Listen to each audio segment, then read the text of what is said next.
বাংলাদেশ জাতীয়তাবাদী দল মিরেশ্বরা থানা মাটিও মানুষের নেতা জননেতা জনাব নুরুল আমিন চেয়ারম্যানের নেতৃত্বে এবং বারীরহাট পৌরসভা জননেতা নেতা দিদারুল আলম মিয়াদের নেতৃত্বে আমাদের আজকের এই খাতের মানুষের মধ্যে ত্রাণ বিতরণ চলিতেছে।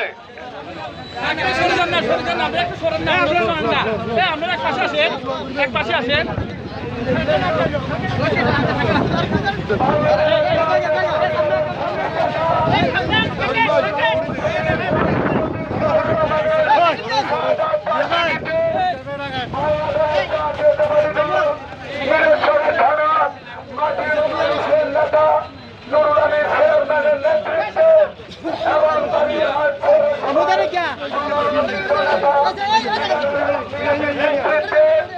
আমাদের আজকের খাতের মানুষের ত্রাণ বিতরণ চলিতেছে। বাংলাদেশ জাতীয়তাবাদী দল